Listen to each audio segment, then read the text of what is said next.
నమస్తే, welcome to reality check. ప్రస్తుతం మనతో పాటు ఉన్నారు సీనియర్ కాంగ్రెస్ నేత అంబటి రామకృష్ణ గారు. నమస్తే అండి. రామకృష్ణ గారు, ప్రస్తుతం భారతదేశం అంతా కూడా కాస్త సమయం పాటించాల్సిన టైంగా మనం చూస్తూ ఉన్నాం. మనం పౌరులుగా అండ్ దేశాధిపతులుగా, రాజకీయ నాయకులు, ప్రతి ఒక్కరూ కూడా, అంటే ఏ వర్గానికి సంబంధించిన వాళ్ళైనా, జాతి, కులం, మతం ఏదైనా సరే కాస్త సమయం పాటించాల్సిన అవసరం అయితే కనిపిస్తోంది.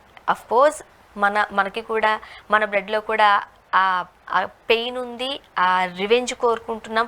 మన వైపు నుంచి చూస్తే దాన్ని ఏం తప్పు పట్టాల్సిన అవసరం అయితే లేదు. కానీ కొన్ని సందర్భాలలో స్లో అవ్వడం బెటర్ అని ప్రస్తుత దేశ పరిస్థితులు చూస్తుంటే మనకు అర్థమవుతుంది. ఈ తరుణంలో, ఈ కాశ్మీరీ దాడులకి సంబంధించిన తరుణంలో మనం మాట్లాడుకుంటున్న ఈ విషయానికి సంబంధించి నిన్న పవన్ కళ్యాణ్ గారు కొన్ని వ్యాఖ్యలు చేశారు. విన్నాం, మీరు కూడా వినే ఉంటారు. ఖచ్చితంగా కాంగ్రెస్ వాళ్ళందరూ మీరు పాకిస్తాన్ వెళ్ళిపోవాల్సిందే అని. అసలు ఫస్ట్ ఆఫ్ ఆల్ అలా అనడానికి గల కారణాలు ఏం చెప్తారు మీరు? మేడం నమస్తే అండి. అంటే పవన్ కళ్యాణ్ కాంగ్రెస్ వాడిని పాకిస్తాన్కి వెళ్ళిపోమంటున్నాడు అంటే అతని ఇమ్మెచ్యూరిటీ కనపడుతుంది ఇక్కడ అంట. ఈ దేశానికి స్వాతంత్రం తెచ్చి ఈ దేశం కోసం ఎంతో కష్టపడి ఈ దేశం కోసం ప్రాణత్యాగాలు, ఆస్తి త్యాగాలు చేసిన జవహర్లాల్ నెహ్రూ, ప్రాణత్యాగం చేసిన ఇందిరాగాంధీ, ప్రాణత్యాగం చేసిన రాజీవ్ గాంధీ, ఇటువంటి లెగసీ ఉన్న కాంగ్రెస్ పార్టీ ఈ దేశం కోసం పోరాడి జైళ్లలో ఎంతోమంది సీనియర్ నాయకులు, మహాత్మా గాంధీ, వల్లభాయ్ పటేల్ లాంటి వాళ్ళు జైళ్లలో మగ్గి ఈ దేశం కోసం పోరాటం చేసి ఇవాళ పవన్ కళ్యాణ్ కూడా ఇంత విచ్చలవిడిగా మాట్లాడగలుగుతున్నాడు అంటే దానికి కారణం కాంగ్రెస్ పార్టీ తెచ్చిన స్వాతంత్రం, ప్రజాస్వామ్యం, వాక్ స్వాతంత్రం. అది మరచి పవన్ కళ్యాణ్ ఇవాళ కాంగ్రెస్ వాళ్ళని పాకిస్తాన్కి వెళ్ళిపోమంటున్నాడు అంటే అది అతని యొక్క అవివేకం, అజ్ఞానం అని నేను అర్థమైంది నాకు అతను మాట్లాడిన తీరు చూసినప్పుడు. అతను ఏమంటాడంటే కాంగ్రెస్ పార్టీ నాయకులు ఎవరో కొంతమంది ప్రోగా స్టేట్మెంట్స్ ఇచ్చారని. మేబీ అతను అర్థం చేసుకోవడంలో మళ్ళీ అర్థం చేసుకునే ప్రయత్నం కూడా చేయలేదు ఆ మాటలో అనుకుంటాను నేను. ఎందుకంటే మీరు ఇందాక ఇంట్రడక్షన్లో చెప్పినప్పుడు సంయమనం పాటించాలి, అందరం కలిసిమెలిసి ఉండాలి, ముక్త కంఠంతో ఏకకంఠంతో వాయిస్ ఉండాలి అనేది మీరు మాట్లాడినప్పుడు, ముక్త కంఠంతో ఏకకంఠంతో వాయిస్ ఉండాలన్నప్పుడు అతను కాంగ్రెస్ సిడబ్ల్యూసి రెజల్యూషన్, కాంగ్రెస్ పార్టీలో ఇండివిజువల్కి ఎవరు ఏమి మాట్లాడినా దానికి సంబంధం లేదు. అండ్ అంతిమంగా నిర్ణయం ఏంటంటే హయ్యెస్ట్ బాడీ సిడబ్ల్యూసి ఏం నిర్ణయం తీసుకుంది, కాంగ్రెస్ పార్టీ ప్రెసిడెంట్ ఏం మాట్లాడాడు, కాంగ్రెస్ పార్టీ పార్లమెంటరీ పార్టీ చైర్మన్గా ఉన్న సోనియా గాంధీ గారు ఏం మాట్లాడారు. సో అదే అంతిమం, అదే ఫైనల్ డెసిషన్. అది ఏ కాంగ్రెస్ వాడన్నా మాట్లాడాలి తప్ప ఒకవేళ మాట్లాడడంలో, ప్రజెంట్ చేయడంలో ఒకవేళ ఏదన్నా తప్పులో, లేకపోతే వాళ్ళు మాట్లాడిన దాన్ని ట్విస్ట్ చేసి సోషల్ మీడియాలో తిప్పడమో, ఇది కాదు పవన్ కళ్యాణ్ చూడాల్సింది. కాంగ్రెస్ సిడబ్ల్యూసి ఏ నిర్ణయం తీసుకుంది, సోనియా గాంధీ గారు ఏం చెప్పారు, ఖర్గే గారు ఏం చెప్పారు, తర్వాత లీడర్ ఆఫ్ అపోజిషన్ లోక్సభలో రాహుల్ గాంధీ గారు ఏం చెప్పారు.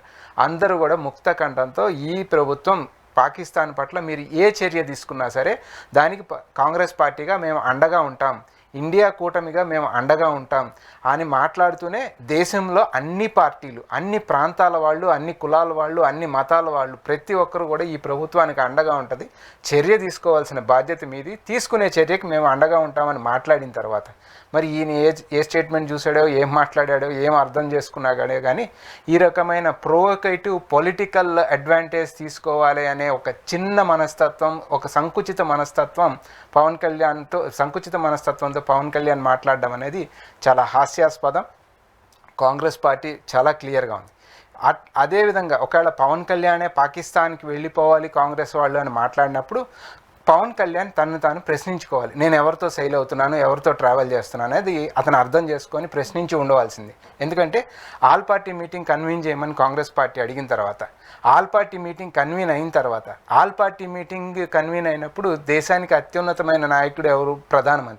ప్రధానమంత్రి ఆల్ పార్టీ మీటింగ్ అటెండ్ అవ్వకుండా బీహార్లో చిద్విలాసం చిందించుకుంటూ అతను ఎలక్షన్ ర్యాలీ చేసుకుంటూ ఉంటే ప్రధానమంత్రి బాధ్యత ఏంటి? ప్రధానమంత్రి ఒక పక్కన 26 మంది భారతీయులు చనిపోతే అతను వెళ్ళి చిద్విలాసం చిందించుకుంటూ ఎలక్షన్ ర్యాలీలు చేసుకుంటా ఉంటే అంత బాధ్యతారాహిత్యంగా ప్రధానమంత్రి ప్రవర్తిస్తే దాన్ని క్వశ్చన్ చేయాల్సిన పవన్ కళ్యాణ్ ఇటువంటి పార్టీతోనా నేను అంటకాగుతా ఉంది, ఇటువంటి పార్టీతోనా నేను అండగా ఉంది అని ఆలోచించుకోవాల్సిన పవన్ కళ్యాణ్, ప్రధానమంత్రిని అడిగే దమ్ము ధైర్యం లేని పవన్ కళ్యాణ్, వాళ్ళు ఏం చేసినా చెల్లుబాటు అవుతుందని ఆలోచించుకునే Pawan Kalyan Congress party soft corner కాబట్టి మనం ఒక మాట బట్టగాల్చి కాంగ్రెస్ మొహాన్ని వేసేస్తే సరిపోద్ది అనేది కూడా అతని అవివేకం అని అర్థం చేసుకోవాల్సిన అంశం. స్వర్ణ గారు, రామకృష్ణ గారు, ఇప్పుడు మీరు అనే మాటల్లో రెండు దారులు కనిపిస్తున్నాయి. ఒకటి, ఖచ్చితంగా ప్రధానమంత్రి గారు బిహేవ్ చేసింది ఏదైతే ఉండిందో దాన్ని ప్రశ్నించాల్సిన అవసరం ఉంది అని అంటూనే, మరో పక్క దేశాధినేతగా ఉన్న ప్రధానమంత్రి గారికి మేమందరం సపోర్ట్ చేస్తాము అని అంటున్నారు. అఫ్కోర్స్ కొన్ని తప్పులు అక్కడ జరిగి ఉన్నాయి, అది ఖచ్చితంగా ప్రధానమంత్రి మోదీ గారు సమక్షంలో అలా చేసి ఉండకూడదు. ఇలా రెండు దారులు ఉన్నాయి. బట్ ఫస్ట్ మనం పవన్ కళ్యాణ్ గారి వ్యాఖ్యల దగ్గర ఉందాం, కొద్దిసేపు మాట్లాడదాం. ఎంత కాదు అనుకున్నా ఇది మతాల వారీగా ఇప్పుడు రెచ్చగొడుతున్న పరిస్థితులు చూస్తున్నాం. ఎంతవరకు టెర్రరిజానికి మతం లేదు, ఓకే, దేశానికి సంబంధించి వస్తే చాలు వాళ్ళు కాల్పులు జరిపారు అని. బట్ మొన్న ఏదైతే వాళ్ళు అత్యంత భయంకరంగా వాళ్ళ బట్టలు తీపిచ్చి, లేకపోతే నువ్వు హిందువా ముస్లింవా అని క్వశ్చన్ చేసి నీ ఆహార్యం చూసి కాల్పులు జరిపారో, అప్పుడు ఖచ్చితంగా ఇది మతానికి పడ్డ లింక్ అని చూసినప్పుడు ఇప్పుడు కాంగ్రెస్ పార్టీ దగ్గరికి వస్తున్నారు. జవహర్లాల్ నెహ్రూ గారి దగ్గరికి వెళ్తున్నారు, ఆయన కూడా ఇందిరాగాంధీ దగ్గరికి వెళ్తున్నారు, వాళ్ళలో కూడా ముస్లిం బీజాలు ఉన్నాయి అంటున్నారు. అందువల్ల వస్తున్న మాటలకి ఇవన్నీ దారులు అంటున్నారు. మీరేమంటారు? వాళ్ళకి ముస్లిం లింక్ అంటగట్టడం అంటే ఇంకా దాని గురించి నేను మాట్లాడడం అంత దరిద్రం ఇంకోటి ఏది ఉండదు. కానీ it's a Congress Pandit family, Nehru family is a Congress Pandit family. సరే, వాళ్ళ కులం మతం ఇదంతా తర్వాత చర్చ, దీంట్లో తీసుకురావాల్సిన అవసరం లేదని నేను అనుకుంటాను. సరే, పక్కన పెడితే ఎస్, డెఫినెట్గా అక్కడున్న సోర్సెస్ కానీ అక్కడ ఎవరైతే గాయపడ్డారో, ఎవరైతే చనిపోయారో, బాధితులు ఎవరైతే ఉన్నారో వారికి సంబంధించిన వారి మాటలు కానీ వారికి సంబంధించిన వారు చెప్పిన దాన్ని బట్టి కానీ చూస్తే డెఫినెట్గా మమ్మల్ని మతం అడిగారు, సెగ్రిగేట్ చేశారు, ఆడవాళ్ళని చిన్నపిల్లల్ని ఒక పక్కకి రమ్మన్నారు, మగవాళ్ళందరినీ ఒక పక్క నించోబెట్టారు. ఎస్, డెఫినెట్గా అంతా చేసి మతం అడిగి చంపారు అని చెప్తా ఉన్నారు. అసలు మిలిటెంట్స్ అంత దూరం వచ్చి శస్త్రాలు తీసుకొని అంత దూరం వచ్చి వాళ్ళు తాపీగా కూర్చొని మతాలు కులాలు అడిగి బట్టలు ఎప్పదీసి చెక్ చేసి ఇంత చేసేదాకా మనం యాక్ట్ చేయలేదు అన్నప్పుడు it's failure of the government అంటామా? లేకపోతే ముందు వాడు మతం అడిగి వెళ్ళాడు కాబట్టి వాడు మిలిటెంట్, వాడు వచ్చిన లక్ష్యం వేరే, వాడు వచ్చింది ఇక్కడ అలజడి సృష్టించడానికి, వాడు అంత సమయం తీసుకొని డెఫినెట్గా కొన్ని సందర్భాల్లో ఎలా ఉంటుంది, వచ్చినవాడు టక్మని పని చేసుకొని వెళ్ళిపోకుండా వాడు తాపీగా వాడు కావాల్సింది అంతా చేసి వెళ్ళే అంత సమయం వాడికి దొరికింది అన్నప్పుడు is it not the failure of central government? Moreover lieutenant governor చేతిలో ఉంది Kashmir police, because it is union territory. Lieutenant governor ఎవరు ఆదేశాలు పాటిస్తాడు? కేంద్ర హోంమంత్రి ఆదేశాలు పాటిస్తాడు. సో కాశ్మీర్ పోలీస్ ఏమో హోమ్ మినిస్టర్ ఆధీనంలో ఉంది, అమిత్ షా ఆధీనంలో ఉంది. మిలిటరీ మొత్తం రాజ్నాథ్ సింగ్ అండ్ కేంద్ర ప్రభుత్వం చేతిలో ఉంది. సో మిలిటరీ అక్కడ యాక్ట్ చేయలేదు, పోలీస్ యాక్ట్ చేయలేదు, మొత్తం కూడా ఎన్డీఏ ప్రభుత్వం ఆధీనంలో ఉంది. సో వాళ్ళు యాక్ట్ చేయలేకుండా మిలిటెంట్స్కి అంత సమయం దొరికినప్పుడు ఎవడి ఫెయిల్యూర్ అని అడగాలి పవన్ కళ్యాణ్? సో ఎవరిని బ్లేమ్, తప్పు ఎవరు చేశారు, తప్పు ఎవరి వల్ల జరిగింది, తప్పు ఎందుకు జరిగింది అనేది వదిలేసి కాంగ్రెస్ వాడి మీదకి వచ్చి ఏడిస్తే అది దేశానికి సొల్యూషన్ దొరుకుతుందా? పైగా మోర్ ఓవర్ క్లియర్గా చెప్తుంది కాంగ్రెస్ పార్టీ, మీ వెనకున్నాము, ఏ చర్య తీసుకున్నా మేము సిద్ధంగా ఉన్నాము, పదండి పోదామని ముందుకెళ్దామని చెప్తా ఉంటే దాన్ని పక్కన వదిలిపెట్టి కాంగ్రెస్ వాడు కొంతమంది వెళ్ళిపోండి మీరు అని మాట్లాడుతూ ఉన్నాడంటే, నారాజు కాకరా నజీర్ అన్నయ్య అనే నువ్వు పాట నీ డబ్బుల కోసం, నీ కేవలం నటన కోసం, నీ ప్రజల్ని ఏమార్చి సొమ్ము చేసుకోవడం కోసం ఆ రోజు ఆ సినిమాలో జానీ సినిమాలో పవన్ కళ్యాణ్ పాట ఉంటుంది. సో అది కేవలం డబ్బు కోసం అని ఆ రోజన్నా అయి ఉండాలి. లేదు, ఈ రోజు తన వేషం మార్చాడు కాబట్టి, అదేదో రామారావు గారి పాట ఉంటుంది, వేషము మార్చను భాషను మార్చను అసలు తానే మారెను అనే ఒక సాంగ్ ఉంటుంది. సో ఆ రకంగా తను మారిపోయి ఈ రకమైన విద్వేషాలు ఫ్లేరప్ చేసే ఒక కుట్రపూరితమైన ఇమ్మెచ్యూర్ లాంగ్వేజ్ని పవన్ కళ్యాణ్ మాట్లాడుతూ ఉన్నాడని స్పష్టంగా అర్థం చేసుకోవాలి కదా స్వర్ణ గారు. ముఖ్యంగా ఈ టెర్రరిస్టులు ఇంత ఘాతుకానికి పాల్పడినప్పుడు అసలు వాళ్ళు మన కంచె దాటి లోపలికి ఎలా వచ్చారు? అండ్ మీరు అన్నట్టుగా వచ్చిన వెంటనే ఫటాఫటా అంటే కనబడిన వాళ్ళని కాల్చుకుంటూ వెళ్ళిపోలేదు. మీరు అన్నట్టు సెగ్రిగేట్ చేశారు, వాళ్ళ బట్టలు ఇప్పించారు, వారితో మాట్లాడారు, ఒక మహిళపై అయితే అత్యాచారం చేయడానికి ప్రయత్నించారు, ఒక పిల్లని ఇలా అంటే కొంచెం టైం వాళ్ళు ఇక్కడ స్పెండ్ చేశారనే చెప్పాలి. ఆ టైం వరకు మనం అలర్ట్ కాలేకపోయాం. ఇది మన తప్పిదమే కదా. ఖచ్చితంగా పాకిస్తాన్ మీద రివెంజ్ తీర్చుకోవాలని ప్రతి భారతీయుడికి ఉంటుంది కూడా. ప్రతి ఒక్కరి బ్లడ్ మరుగుతుంది. కానీ మన తప్పులు కూడా ఒకసారి మనం సరి చేసుకోవాల్సిన అవసరం ఉన్నప్పుడు దాన్ని ఎందుకు క్వశ్చన్ చేయట్లేదు? ఇప్పుడు అది మన తప్పిదం అనే పదం మీరు వాడినప్పుడు మిమ్మల్ని కూడా అర్జెంటుగా పాకిస్తాన్ వెళ్ళిపోమంటారు.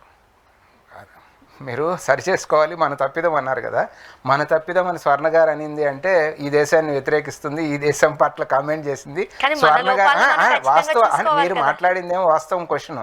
వాళ్ళు ఆ మాట మాట్లాడితే అంటే అంతగా ట్విస్ట్ చేస్తా ఉన్నారు వాళ్ళు అని నేను చెప్పదలుచుకున్నా. ఇక్కడ ఒక చిన్న పిల్లోడు, గుజరాతీకి సంబంధించిన ఒక చిన్న పిల్లోడు, అతను ఫస్ట్ చెప్పిన సమాధానం ఏ గవర్నమెంట్తో గయ్యి అన్నాడు. అంటే ఈ ప్రభుత్వం లేదు, అయిపోయింది, చచ్చిపోయింది ఈ ప్రభుత్వం, సో కాపాడలేకపోయింది మమ్మల్ని, ఎవరు లేరు అని ఒక చిన్న పిల్లోడికి అర్థమైన విషయం కూడా పవన్ కళ్యాణ్ అర్థం చేసుకోలేని పరిస్థితిలో ఉన్నాడని అది మనం అర్థం చేసుకోవాలి. ఒకటి, అక్కడి నుంచి దెబ్బతిని గాయపడి ఎవరైతే వచ్చారో, అంటే వాళ్ళ ఫ్యామిలీ మెంబర్స్ని కోల్పోయిన వాళ్ళు కానీ లేకపోతే వాళ్ళకు స్వయంగా దెబ్బలు తగిలిన వాళ్ళు కానీ ఎవరైతే ఉన్నారో వాళ్ళందరూ కూడా no one is commenting on Kashmiri Muslims. నలుగురు తీవ్రవాదులు వచ్చి మమ్మల్ని చంపారంటున్నారు కానీ అక్కడున్న గుర్రాలు నడిపేవాళ్ళు, ట్రక్కులు నడిపేవాళ్ళు, షాప్స్ నడిపేవాళ్ళు, హోటల్స్ నడిపేవాళ్ళు, అక్కడున్న ముస్లిమ్స్ మొత్తం కూడా మమ్మల్ని వాళ్ళ చాలా దగ్గరగా ఆదరించి మమ్మల్ని తీసుకొచ్చి మమ్మల్ని కాపాడారు అని వేల మంది చెప్తా ఉన్నారు ఆ గ్రౌండ్ లో ఉన్న వాళ్ళు. సోషల్ మీడియాలో ఒక కాపాడిన ఆయన కూడా ముస్లిమే, మోరోవర్ ఒక గుర్రాన్ని నడిపే అతను ముస్లిము, వాళ్ళకి ఎదురు తిరిగి వాళ్ళని ఇది చేయబోతే అతను కూడా కాల్చి చంపారు. కేరళకు చెందిన ఒక లేడీ ఒక మాట చెప్పింది, షీఈస్ హిందూ. ఆమె ఏం చెప్పింది అంటే నాకు కాశ్మీర్ లో కొత్తగా 2 అన్నలు దొరికారు అని చెప్పింది. Both of them are Muslims. కొత్తగా దొరికిన 2 అన్నలు ముస్లిమ్స్, ఈ లేడీ హిందూ. సో ఎళ్ళొచ్చి బాధను అనుభవించేవాడికేమో కాశ్మీరీ ముస్లిమ్స్ అన్నదమ్ముల్లాగా అక్కచెల్లెల్లా కనపడతా ఉన్నారు. ఇక్కడ కూర్చొని రాజకీయం చేసేవాడు మాత్రం వాడు దాంట్లో నుంచి ఏది చనిపోయిన 26 మంది శవాల యొక్క కాష్టం పైన రాజకీయాన్ని రగుల్చుకొని దాంట్లో రాజకీయ చలిమంట కాల్చుకునే ప్రయత్నంలో వీళ్ళు ఉన్నారని దీనివల్ల అర్థమవుతా ఉంటే అసలు నీ మోడీ ఎందుకు వచ్చి ముందు అఖిలపక్షానికి అడ్రస్ చేయలేదు, అఖిలపక్షానికి ఎందుకు రాలేదు అని మాట్లాడాలి. కాంగ్రెస్ వాడిని నువ్వు పాకిస్తాన్ వెళ్ళిపోమంటున్నావు కదా, కాంగ్రెస్ వాడు పాకిస్తాన్ వెళ్ళాలా? నవాజ్ షరీఫ్తో కూర్చొని బిర్యానీ తిన్నోడు పాకిస్తాన్కి వెళ్ళాలా? కాంగ్రెస్ వాడు పాకిస్తాన్కి వెళ్ళాలా? నవాజ్ షరీఫ్ గారి అమ్మకి కాళ్ళకు నమస్కారాలు చేసి ఆమెకి ఇక్కడి నుంచి మన చేనేత వస్త్రాలు తీసుకెళ్ళి బహుకరించినోడు వెళ్ళి పాకిస్తాన్లోకి వెళ్ళిపోవాలా?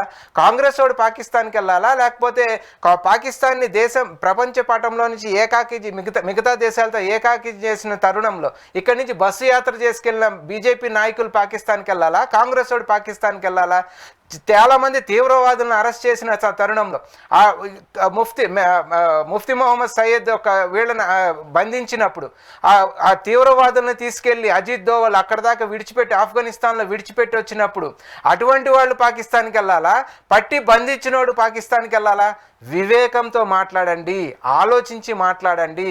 ఒకే గొంతు ఏక గొంతుతో అందరం ప్రభుత్వానికి అండగా ఉండాల్సిన ఈ తరుణంలో చిల్లర రాజకీయాలు, చేతగాని రాజకీయాలు చేయొద్దు అని పవన్ కళ్యాణ్ గారిని రిక్వెస్ట్ చేస్తా ఉన్నాం. ముఖ్యంగా ఈ ఇన్సిడెంట్ తర్వాత మతాల వారీగా మాట్లాడుకుంటున్న ఈ టైంలో ఎంఐఎం పార్టీకి సంబంధించిన వాళ్ళు అండ్ ముస్లింకి సంబంధించిన కీలక వ్యక్తులుగా ఉన్న వాళ్ళు కూడా ఏది ఏమైనా అంటే మన లోపాల గురించి కొద్దిసేపు పక్కన పెడితే ఏది ఏమైనా మేము ఖచ్చితంగా ప్రధానమంత్రి మోదీ గారికి మా సపోర్ట్ ఉంటుంది క్లియర్ కట్గా చెప్పడం జరిగింది. దీన్ని ఎలా అర్థం చేసుకోవాలి అంటే నేను అదే చెప్తున్నాను, మిలిటెంట్ని పాకిస్తానీ వాడిని మీరు ఏమన్నా చేయండి, పాకిస్తాన్ని ఆ రోజుల్లో ఇందిరాగాంధీ గారు వాడు పేటరేగుతూ ఉంటే దాన్ని 2 ముక్కలు చేసి బంగ్లాదేశ్ పాకిస్తాన్గా విడగొట్టి ఆ తర్వాత నిన్న మొన్నటి వరకు కూడా బంగ్లాదేశ్ మనతో పూర్తి స్నేహ సంబంధాలతో ఉన్న తరుణాన్ని చూసాం మనం. పాకిస్తాన్ ఇటు కన్నెత్తి చూడటానికి కూడా వాడు వణికేటట్టు చేసాం మనం. ఇవాళ నరేంద్ర మోడీ గారిని అవసరమైతే వెళ్ళమనండి, పాకిస్తాన్ని 4 ముక్కలు చేయమనండి, లేదా పీఓకేని తెచ్చి భారతదేశంలో కలపమనండి, లేదు పీఓకే కూడా కాదు తాటి లోపలికి వెళ్ళి పాకిస్తాన్ మొత్తాన్ని తెచ్చి భారతదేశంలో కలపమనండి, మీ వెనక మేము ఉన్నాము అని చెప్తున్నాం. దాన్ని వదిలిపెట్టి ఈ రకమైన చిల్లర స్టేట్మెంట్లు ఇవ్వటం అనేది ఎవరి లబ్ధి కోసం, ఎవరి ప్రయోజనం కోసం మాట్లాడుతున్నారు పవన్ కళ్యాణ్ గారు అని చెప్పాలి. మీరు చెప్పిన ఓవైసీ గారు కావచ్చు, లేకపోతే కాంగ్రెస్ పార్టీకి సంబంధించిన ఇక్కడ మా నాంపల్లిలో మన కంటెస్ట్ చేశారు ఫిరోజ్ కావచ్చు, any Muslim in you name any Muslim in India, Pakistan హెచ్చరిస్తున్నారుగా, you name any Muslim in India. ఈరోజు వాళ్ళు ఏం చెప్తా ఉన్నారంటే మేము భారతీయులం, ఈ గడ్డ మీద పుట్టాం, ఈ గడ్డలోనే కలిసిపోతాం, we stand with Indian government అని ప్రతి ముస్లిం చెప్తా ఉన్నాడు. ఆ కాశ్మీర్లో ఘటన జరిగిన సందర్భాల్లో అక్కడున్న ప్రజలు ఏం మాట్లాడారు? మొత్తం వారిగా స్వచ్ఛందంగా బంద్ను పాటించారు, వారుగా స్వచ్ఛందంగా నల్ల జెండాలతో రోడ్డుపైన జులుసులు తీశారు, ప్రజలకు అండగా నిలబడ్డారు ఆ ముస్లిమ్స్ మొత్తం. అదే అక్కడ కాశ్మీర్ టు కన్యాకుమారి ప్రతి ముస్లిం కూడా ఈ గడ్డ మాది, మేము మా గడ్డ పైన ఎవరైనా దుశ్చర్యలు చేస్తే మేము సహించేది లేదని మాట్లాడుతూ ఉంటే ఇంకా దాంట్లో నుంచి అంటే అనుకున్న యొక్క మైలేజ్ రావట్లేదని బాధపడుతున్నారేమో వీళ్ళు అనుకుంటున్నా. కోరుకున్నంత డివిజన్ రాలేదు, అనుకున్నంత మైలేజ్ రాలేదు.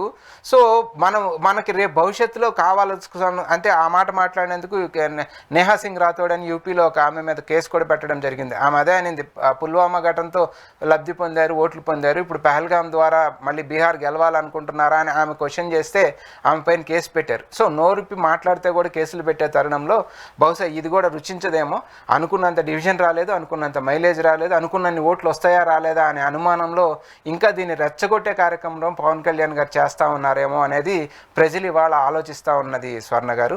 కాబట్టి పవన్ కళ్యాణ్ గారు ఇప్పటికైనా సరే మీరు ఏది 2019లో ఒక ఇఫ్తార్ విందులో పాల్గొని ఒక ముస్లిం తల్లికి కాళ్ళకి దండాలు పెట్టి ఆ బిర్యానీ ప్లేట్ అందుకొని తిని ఆ తర్వాత నారాజ్ గాక్రా అన్నయ్య ఇందాక చెప్పిన పాట ఇటువంటివన్నీ మీరు చేసిన నటనా కార్యక్రమాలు ఏంటనేది ఒకసారి విజువల్స్ వేసుకొని చూసుకొని అప్పుడు ఎవరు పాకిస్తాన్కి వెళ్ళాలి అనేది మాట్లాడితే పవన్ కళ్యాణ్ గారు, because otherwise you read history of Congress once, అది ఎందుకు పుట్టింది, ఏం చేసింది, ఎట్లా ప్రవర్తించింది అనేది you read history of Congress once.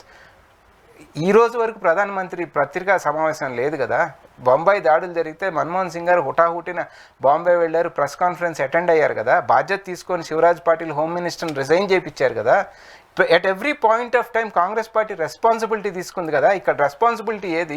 Sir సాధారణంగా ఇప్పుడు కింది స్థాయి వ్యక్తులు ఇటువంటి మాటలు మాట్లాడితే మనం ఈ చర్చను ఒక రకంగా చెప్పంటే వ్యాలిడ్గా కూడా మనం అనుకోవచ్చు. కానీ ఒక డిప్యూటీ సీఎం స్థాయిలో ఉన్న వ్యక్తి ఈ టైంలో ముఖ్యంగా అంటే ప్రతి ఒక్క పార్టీ హిందూ ముస్లిం అనే తేడా లేకుండా మేము ప్రధానమంత్రి గారికి సపోర్ట్ చేస్తాము, ఐక్యంగా ఉండాల్సిన టైము, ఒక వాయిస్తో మనం రేస్ చేయాల్సిన ఈ టైంలో ఉప ముఖ్యమంత్రిగా ఉన్న పవన్ కళ్యాణ్ గారు ఇలాంటి వ్యాఖ్యలు చేయడం వల్ల కాస్త అలజడులను సృష్టించే అవకాశం లేకపోలేదు. అంటే ఏ స్థాయిలో ఉండవలసిన వాడిని మనం ఏ స్థాయిలో పెట్టుకున్నాం అనేది కూడా ఇప్పుడు ఆలోచించుకోవాల్సిన అంశం అది. సో అతని లాంగ్వేజ్ కానీ అతను అది రెచ్చగొట్టాలనుకుంటున్న అంశం కానీ మనం గమనించుకున్నప్పుడు ఇదంతా ఎందుకు మేడం? అసలు అతను రాష్ట్రంలో ఉప ముఖ్యమంత్రిగా అతను అడ్రస్ చేయాల్సిన విషయాలు సూపర్ 6 ఉన్నాయి. సూపర్ 6కు సంబంధించి నీ చేత అయింది ఏంది, నువ్వు చేసింది ఏంది, అట్లా పోలవరానికి సంబంధించి హైట్ తగ్గించారు అని వస్తూ ఉంది. ఆ హైట్ని as it is first approve చేసిన హైట్ ప్రకారం కడుతున్నారా, హైట్ తగ్గించి కడుతున్నారా? అదేవిధంగా రాజధానిలో రియల్ ఎస్టేట్ కోసం చాలా ఇది జరుగుతూ ఉంది అని చర్చ జరుగుతూ ఉంది. నిజమా కాదా? అదనంగా ఎక్వైర్ చేయబోతా ఉన్నారా లేదా? లేకపోతే విభజన చట్టంలోని హామీలు ఏం సాధించుకురాబోతా ఉన్నాం? అతని పరిధిలో అతను చేయవలసిన చెప్పవలసిన అంశాలు చాలా ఉన్నాయి. వాటిల్లో కనీసం ఒక 4 కన్నా అతను ఆన్సర్ చేస్తే మిగతా దేశానికి అంతర్జాతీయ వ్యవహారాలు, దేశానికి సంబంధించిన వ్యవహారాలు మాట్లాడే స్థాయికి తర్వాత ఎదగొచ్చు. కానీ మీరు అడిగిన క్వశ్చన్ ప్రకారం నాకు అర్థమైంది ఏంటంటే చిన్న పిల్లోడు కూడా ఇవాళ మేము అండగా ఉంటామన్న తరుణంలో ఇతను విభజనవాదాన్ని తీసుకురావడం అనేది మనం ఏ స్థాయిలో ఉంచవలసిన నాయకుడిని ఏ స్థాయికి తీసుకెళ్ళాము అనేది కూడా ఇవాళ ప్రజల మనసులో ఒక డౌట్ అరైజ్ అయ్యే ఒక ఇది అయితే కనపడతా ఉంది స్వర్ణ గారు. ఇంతకుముందు మీరు అన్నట్టు రామకృష్ణ గారు ఖచ్చితంగా పాకిస్తాన్ని 4 ముక్కలు చేయాల్సిందే, అప్పుడు కానీ వాళ్ళు ఉండాల్సిన ప్లేస్లో వాళ్ళు ఉండరు, ఇటువంటి దుశ్చర్యలకు మరలా పాల్పడడానికి వాళ్ళు సిద్ధం కారు అని. బట్ ఇప్పుడున్న పరిస్థితుల్లో అది సాధ్యం అంటారా? సాధ్యమా అసాధ్యమా అనేది అంటే గోయింగ్ విత్ ద ఫోర్సెస్, వాడికన్నా ప్రతి దాంట్లో మనం 4 రెట్లు ఎక్కువ ఉన్నాం, no doubt about it. So సాధ్యమా అసాధ్యమా అనేది చర్చించే బదులు ఏది సాధ్యం, ప్రభుత్వం ఏం చేయాలనుకుంటుంది, దానికి మేము అండగా ఉంటాం కాంగ్రెస్ పార్టీగా అని చెప్తున్న తరుణంలో ఇక కాంగ్రెస్ పార్టీ గురించి ఎవరు కూడా అది పెద్ద లీడరా, చిన్న లీడరా, చిల్లర లీడరా, గొప్ప లీడరా వేలెత్తి చూపించాల్సిన అవసరం లేదు అనేది. More over we stand by the decision taken by the CWC. Madam Sonia Gandhi, Kharge గారు, రాహుల్ గాంధీ గారు ఏది మాట్లాడితే మేము దానికి కన్ఫైన్ అయ్యి ఉంటాము, వాళ్ళందరూ మీ వెంట ఉంటాం, మీకు అండగా ఉంటాం అని చెప్తున్న తరుణంలో ఎవడో ఎక్కడో ఏదో మాట్లాడాడని దాన్ని తీసుకొని ఈయన చిల్లర చేష్టలు చేయటం అనేది ఇట్స్ నాట్ ప్రాపర్. అండ్ ముఖ్యంగా సెక్యూరిటీ గురించి కూడా ఒకసారి మనం మాట్లాడుకుందామండి. అంటే రాష్ట్రాల వారీగానే సెక్యూరిటీ ఒకవేళ సరిగ్గా లేకపోతే ఎటువంటి పరిస్థితులు, క్రైమ్ రేట్ కావచ్చు, ఇంకోటి కావచ్చు, ఎలా పెరిగిపోతుందో మనకు తెలుసు. అలాంటిది పహల్గామా అనేది చాలా సెన్సిటివ్ ఏరియా. ఖచ్చితంగా మనం ఇప్పుడు ఈరోజు మీరు నేను ప్రశాంతంగా నిద్రపోతున్నామంటే అక్కడ మన సైనికులు వాళ్ళ నిద్రలను త్యాగం చేసి ఉండడం వల్లే కదా. చాలా గర్వంగా మన గుడ్ల మీద చేసుకుని చెబుతూ ఉంటాం చాలా సందర్భాలలో. ఈరోజు మనందరం సంతోషంగా ఉన్నాము, ఎలాంటి టెన్షన్ లేకుండా ఉన్నాము అని అంటే దానికి కారణం మన జవాన్లే. బట్ అక్కడ ఉండాల్సినంత సెక్యూరిటీ అక్కడ లేదు. ఒక 1,80,000 వరకు వేకెన్సీస్ ఉన్నాయి. దాన్ని ఎందుకు వీళ్ళు పట్టించుకోలేదు? జనరల్ బక్షి అని జనరల్గా అతను ఏంటంటే ఎక్కువ బీజేపీ సైడే మాట్లాడుతూ ఉంటాడు. అంటే హీఈస్ ఎ ప్రో బీజేపీ అనిపిస్తుంది అతను మాట్లాడుతున్న ప్రతి డిబేట్ మనం గమనించినప్పుడు. అటువంటి జనరల్ బక్షి స్ట్రైట్ అవే అర్ణబ్ గోస్వామి డిబేట్లో, ఇది కూడా మళ్ళీ ఇక్కడ కూడా మీరు గమనించండి, అర్ణబ్ గోస్వామి డిబేట్లో 1,80,000 మంది మిలిటరీని రిక్రూట్ చేయాల్సింది ఉంది, 2020 తర్వాత రిక్రూట్ చేయలేదు, ఎందుకు ఆపేసింది రిక్రూట్మెంటు, దాని ఫలితమే ఇది అని ఒక మాట మాట్లాడడం జరిగింది. 2, అగ్నివీర్ అని ఒక స్కీమ్ తీసుకురావడం జరిగింది.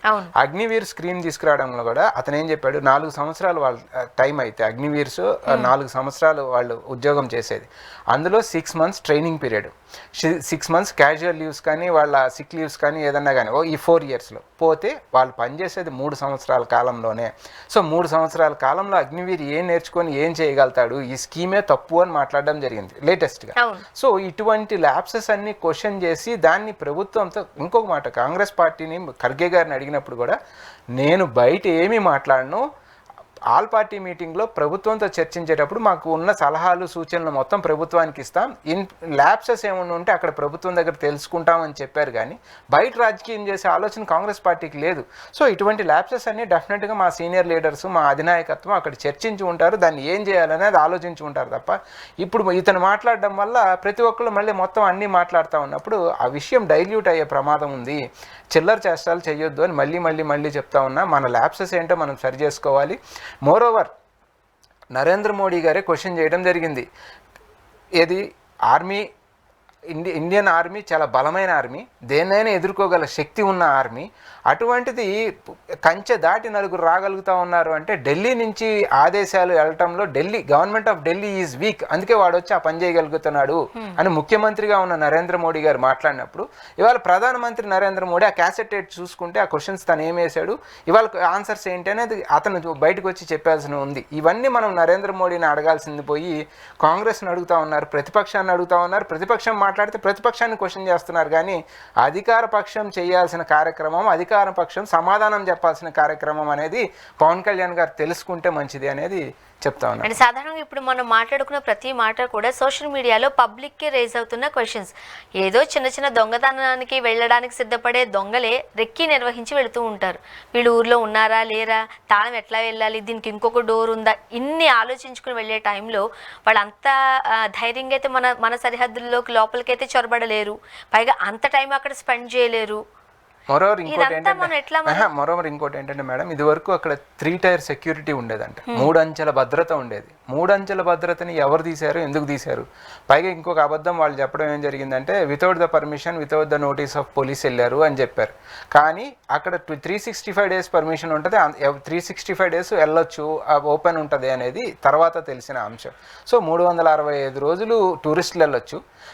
అక్కడ పరిస్థితి సెన్సిటివ్ ఏరియా, ఎక్కువ మంది టూరిస్టులు సందర్శించే ప్రాంతం.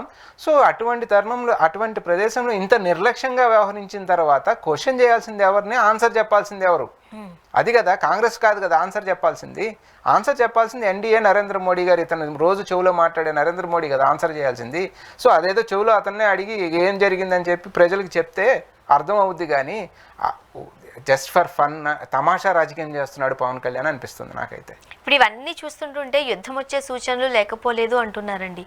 వచ్చే అవకాశాలు ఉన్నాయంటారా?